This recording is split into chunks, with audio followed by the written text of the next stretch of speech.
Hey you guys, my name is Lauren Turner and I am here to help you through your graduate school application.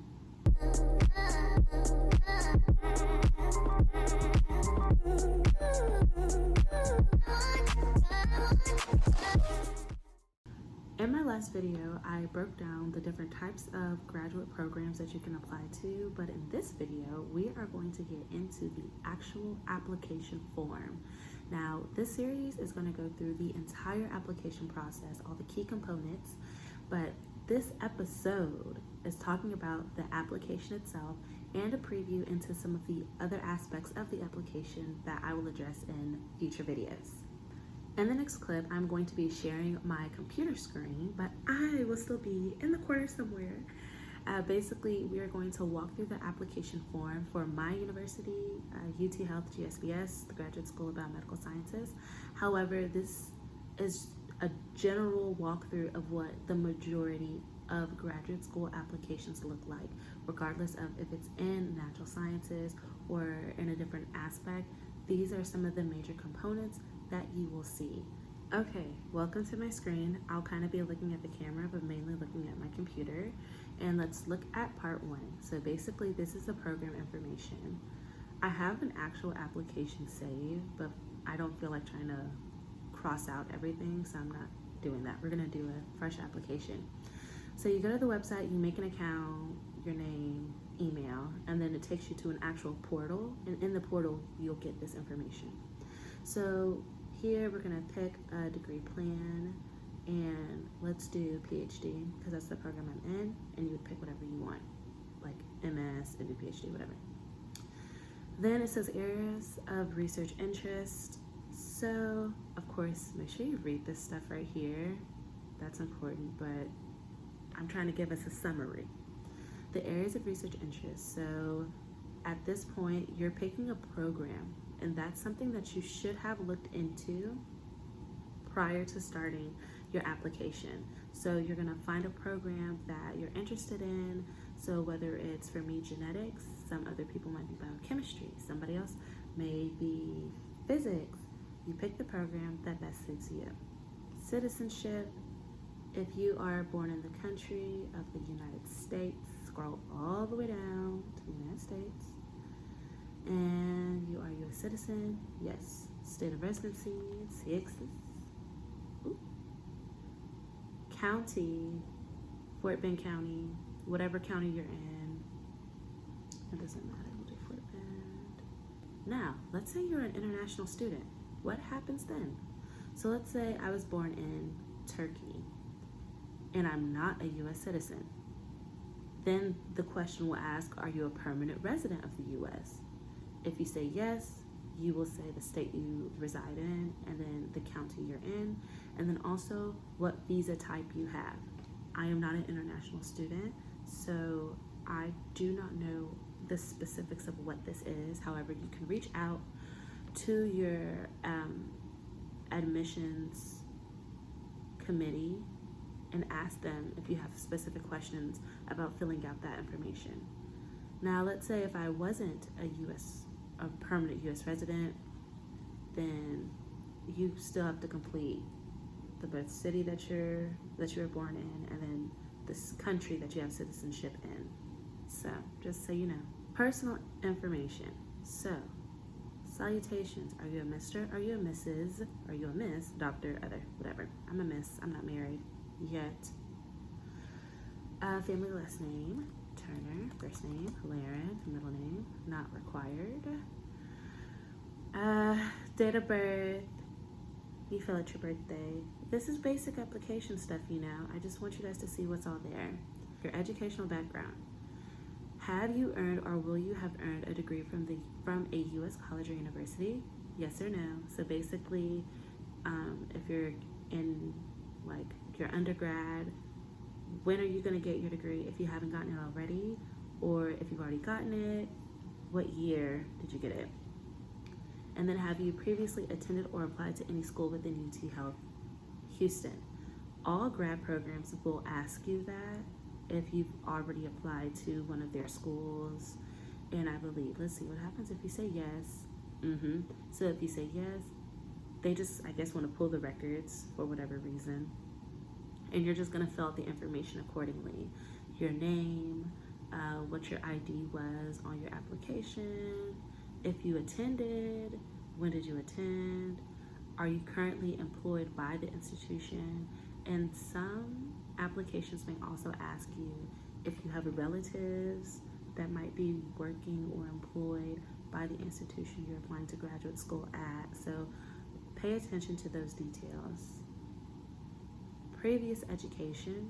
So where did you go to school? If you already have a bachelor's degree, or if you have a master's degree, or even if you have a graduate degree like a PhD and you're getting another one but at a different institution, all that information needs to go there, from the date that you started, the date that you graduated, the type of degree that you got, awarded or in progress, and then you can always add additional institutions. Now, this is where, and we'll discuss this in another video, the importance of having all your academic records on file. For every institution that you've attended, for anything beyond high school, you should have on file your unofficial transcript, your GPA. If I know for undergrad, you can do your major GPA, so like a science GPA or a math GPA. You should have that stuff on file. You can use a GPA calculator if your school doesn't provide that for you, and you just have to manually calculate that. You should also have a copy of your official transcript. This application will ask you for an unofficial transcript, but I just think for the sake of record keeping, you should always have a copy of your official transcript, and you should have more than one. You should have three copies of it. And then still in education, your GPA, what's your cumulative GPA, for both undergraduate and graduate school if you went to a graduate school prior to this one that you're applying to. And then lastly, is this lastly? Almost. The TOEFL. I wrote down what that meant, and that stands for Test of English as a Foreign Language. So, of course, students who are international and they're coming from a different country, English may not be their first language. So the purpose of this exam is to get a better understanding of how well that student can perform in English. So testing their English skills. And then lastly, previous research experience. So basically here, this varies from program to program, but I'm looking at an application for a degree program in natural sciences. This is where you would enter in the type of research experience you've done, like the months, like how much time have you spent doing research. So it breaks down the math here about how you can add all that up. So you can read it, you don't have to, it's up to you. You can pause the video if you want to read it, but we're going to move forward. Background checks. So a lot of institutions will ask you to do a background check for obvious reasons, to make sure you're not a crazy criminal. You fill that out, and then you will do your electronic signature, acknowledging that everything that is on the application is accurate and truthful. And then lastly, when it comes to recommendations, you can waive your right to access those letters or not waive your right. So basically, what happens is when you're writing, not you, but when you're getting letters of recommendations, the application will email a link to the writer, and they'll type up their letter, upload it, and then they will submit it back to the institution's application website. If you waive your right to access it, that means you are not going to see what the recommender wrote about you in their letter. If you do not waive that right, then you can see what they wrote. Typically, you waive the right because you trust that the person who's writing you the letter is going to say something nice. But we talk about this in a few videos later down the line about finding the best recommendation letter writers and making sure that they capture who you truly are. All right, you guys, we are almost done. And this last part 4, again, some more demographic questions. How do you identify racially and your ethnicity? Blah, blah, blah. Again, I think this might be seen more on newer applications, but asking about people's sexuality and gender identities, that hasn't been something I've seen. Like, I don't remember these questions on my application, and I kind of want to go back and look to see if they asked that, but I'm glad that they're asking those things now. Asking if you are first generation, again, just demographic stuff for them to compile. So for this last portion for document uploads and recommenders, I am not going to go into depth on this video on those topics, but I am just going to show you where you would upload them. So I'm going to make a video about constructing your CV, your resume, and the difference between the two and when you should and shouldn't use them. We're going to talk about a research statement versus a personal statement. They are not the same thing.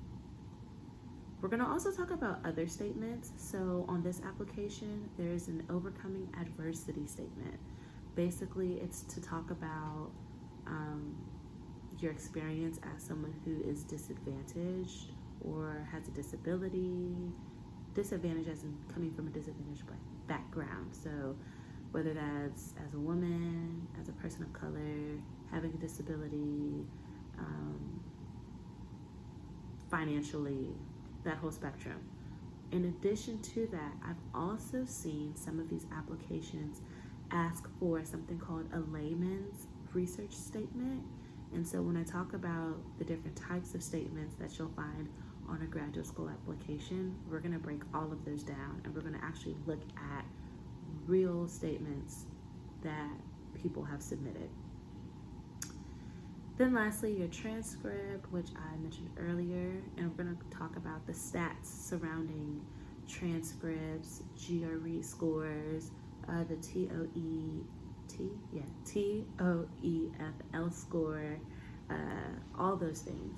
And then lastly, recommenders. So this is where you'll have to enter in the name of the people you want to recommend things, or write your recommendation letters, and then you send the invitation, and that's it. I know this was a lengthy video. I will try to keep them about under 15 minutes if possible, but I really hope that this was helpful, and if it was, make sure you like, comment, and subscribe. Feel free to ask me questions below or leave a comment about what you would like to know when it comes to the graduate school application process. So I will see you next week, and have a good one. Bye.